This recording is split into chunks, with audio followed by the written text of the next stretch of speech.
नमस्कार मंडळी, आम्ही दोघी जावा या चॅनलमध्ये तुमचं सर्वांचं खूप खूप मनापासून स्वागत आहे. तर आत्या आमच्या बरेच दिवस झालं खोबरेल तेलामध्ये ते कोरफड वगैरे सगळं घालून ना औषधी खोबरेल तेल बनवूया असं बरेच दिवस झाले लागल्या होत्या.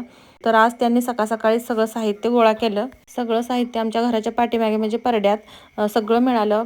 कडुलिंब मिळाला, परत कढीपत्ता होता, जास्वंदाची फुलं, परत महाका होता, कोरफडसुद्धा होती पाठीमागे आमच्या.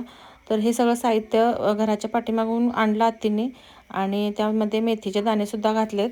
तर खोबरेल तेल घेतले, जवळपास किलोवर होईल इतकं आहे ते.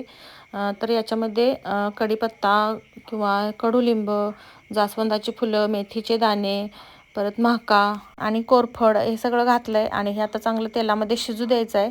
तर याच्यामध्ये गुलाबाची पानं जर पाकळ्या असतील ना तुमच्याकडे तर त्यासुद्धा घालू शकता. आमच्यात रोज असतात पण आजच नाही आहेत. आणि हो, जे मेथीचे दाणे टाकलेत ना तर ते मेथीचे दाणे आदल्या दिवशी भिजवून त्याला थोडेसे बारीक बारीक मोड आल्यानंतर टाकले तरीसुद्धा चालतात. त्याचासुद्धा रिझल्ट चांगला येतो.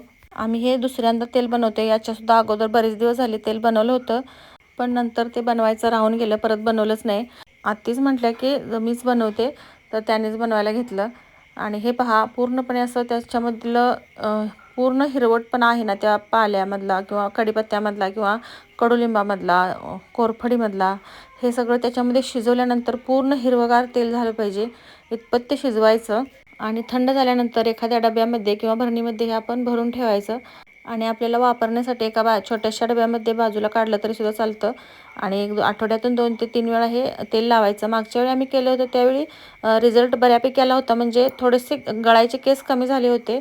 पण आता यावेळी पाहूया कसे होतात. तर व्हिडिओ कसा वाटला कमेंटमध्ये सांगा. धन्यवाद.